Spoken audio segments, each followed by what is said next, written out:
Picture this. It's dinner time. Your fork cuts through a piece of meat. Pale, lean, faintly sweet. If someone slid this onto your plate blindfolded, you'd guess chicken. Maybe turkey. You'd never guess the truth. It's rabbit. And somewhere in your gut, before you even taste it, a quiet resistance kicks in. Not disgust. Exactly. Something older. Something you can't quite name. Here's the disruption. Rabbit meat contains roughly 21 grams of protein per 100 grams, more than chicken, beef, or pork, and less than 8 grams of fat. By almost every nutritional measure, it outperforms the meats sitting in your refrigerator right now. And yet, in the United States, annual rabbit consumption sits at less than half a pound per person. Compare that to nearly 100 pounds of chicken. The gap isn't nutritional, it's something else. And by the end of this, you'll understand that what ends up on your plate has almost nothing to do with what's good for your body and everything to do with a story you didn't know you'd been told. In 1928, an Icelandic-Canadian explorer named Vilhjálmur Stefansson checked himself into Bellevue Hospital in New York City. For 1 year, he and a colleague, Karsten Anderson, agreed to eat nothing but meat, the diet they'd survived on for years in the Arctic. Doctors monitored them closely. The experiment confirmed something Stefansson already knew from bitter experience. If that meat was too lean, the human body starts to fail. He'd seen it happen to fur trappers stranded with nothing but rabbit to eat. Within days, they developed diarrhea, headaches, a strange, gnawing hunger that no amount of rabbit meat could satisfy. Some died. The condition became known, informally, as rabbit starvation. The cause wasn't a lack of food, it was a lack of fat.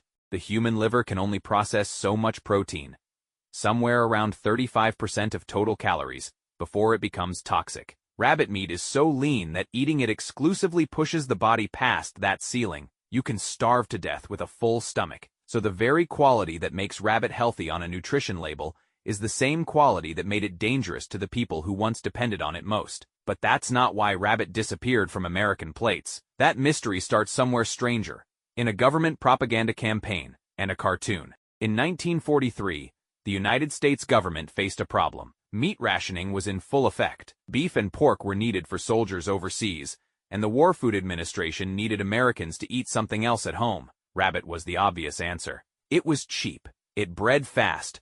A single doe can produce 30 to 40 kits a year, and backyard rabbit hutches were already common across the country.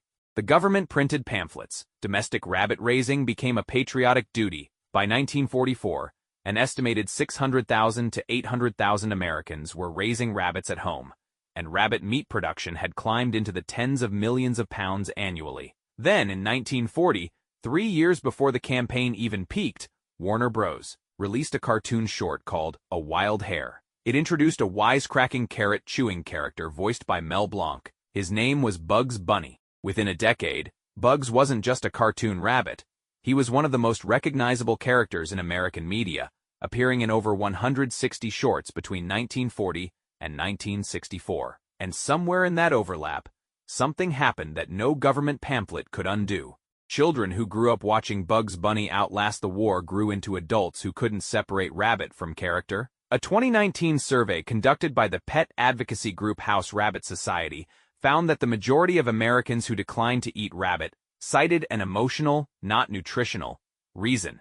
The animal felt too much like a pet, a companion, a personality. Compare that to chicken, an animal with no cartoon legacy, no name, no voice actor. Chicken remained food. Rabbit became, in the American imagination, something closer to a dog. But here's where it gets stranger. This isn't a uniquely American blind spot. It's the opposite. In France, rabbit lapin remains a standard item in butcher shops, with the average French person eating roughly 1.5 kilograms of it per year, nearly 6 times the American rate. In China, rabbit consumption is even higher, with Sichuan province alone producing over 300 million rabbits annually for meat.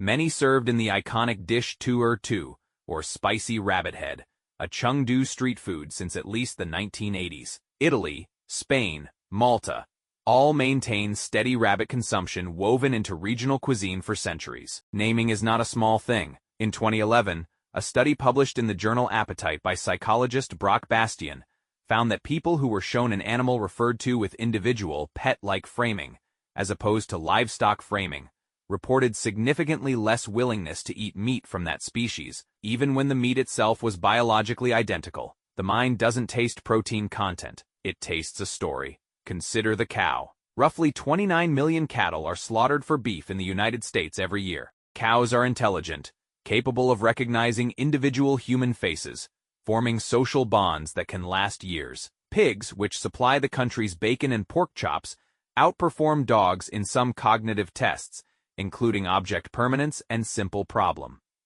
solving tasks measured in a 2015 study at Emory University. None of that changes what's on the dinner plate.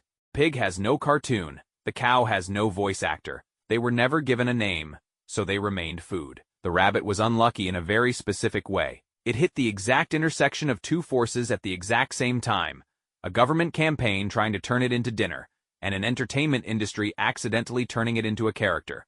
And the character won. Not because rabbits are smarter than pigs, or more emotionally complex than cows. A 2017 comparative cognition review in applied animal behavior science placed rabbit intelligence roughly on par with, or slightly below, that of common poultry. The rabbit didn't earn its exemption. It was handed one, almost by accident, by a 7-minute cartoon short that outlived a war.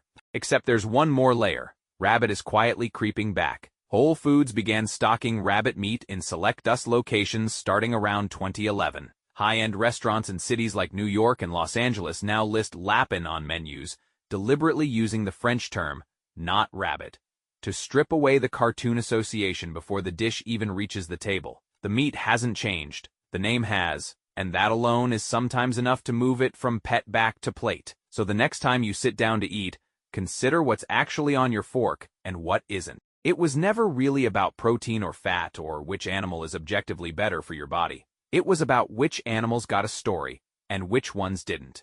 You've spent your entire life sorting the world into food and not food, and you probably assumed that sorting was based on taste or health or logic. It wasn't. Somewhere, a long time ago, someone else did the sorting for you, and you simply inherited the list.